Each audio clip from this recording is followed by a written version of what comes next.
Hi, I'm Adam, and this is Making Dollars and Cents at the box office. Fate of the Furious revved its engines this weekend, and even though it finished strong at the box office, fans and critics are wondering if it's losing its gas a little bit. Try to forgive my uneducated attempt at car puns, and let's take a look under the hood. Fate of the Furious, the 8th film in a franchise that started being about illegal street racing and has somehow turned into one of the most successful action franchises of all time, left all the other movies in the dust this weekend with a record-breaking worldwide opening of $532 million that surpasses even Star Wars The Force Awakens. It's the biggest of all time. Not to mention it blew away its $350 million production budget, and it's just getting started. I really wouldn't be surprised if this took the top spot next weekend, but at the same time, reviews of the film have been more mixed than usual, so it might not be worth the repeat drives. Some fans and critics were thrilled that we got more of the same. You've got the over-the-top action, the zippy one-liners, all the crazy cars, but some people were left wanting more, saying that it didn't quite live up to how great the 7th one was, which to me just sounds kind of like you go to a theme park, you ride a roller coaster, and since it's not as fun as the one that you just rode, it's not as good, but really, it's all for fun, so why are we complaining? Shifting gears to this weekend, we've got a slew of new movies coming out.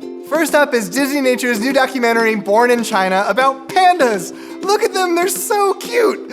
Anyway, this looks like another knockout from the Disney Nature documentary series, and it's narrated by John Krasinski, so it's probably delightful. And it comes out a day before Earth Day, so really it's just positivity all around. Next is Free Fire, distributed by the nearly flawless A24 Pictures. It's a one-location slow burn that has an excellent cast and early reviews have been glowing. So if this little gem is coming near you, definitely go see it and strap in for a wild ride. Phoenix Forgotten is our next newcomer, which is a found-footage horror film that looks like Blair Witch in the desert with aliens. Honestly, the biggest draw is that it's produced by Ridley Scott, who's, used to the whole aliens thing. And the true events of the Phoenix Lights are intriguing, but to be blunt, this looks like a flat horror film that doesn't quite capitalize on the interesting source material. So just add that to the pile of other movies that are exactly like that. So yeah, this Phoenix is probably gonna be forgotten pretty quickly. And speaking of forgettable films, the not so aptly titled Unforgettable also comes to theaters this weekend. It's a thriller about an ex-wife, played by Katherine Heigl of all people, tormenting her ex-husband and his new wife. And that's it. Now, if it rated PG-13, it would probably do all right with the high school kids looking for something to watch if they don't want to see Fate of the Furious again, but I'm predicting its R rating is going to deeply cut into its audience base, who are likely just going to stay home and watch the exact same thing on Lifetime for free. But this kind of story is nothing new, so Unforgettable is probably going to be anything but unforgettable.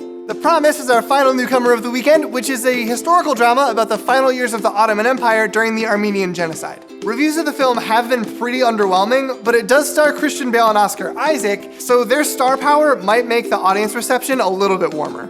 Well, that's all for this week. Be sure to race into theaters if you want to see Fate of the Furious, or drive normally if you want to see anything else. Either way, buckle up, safety first.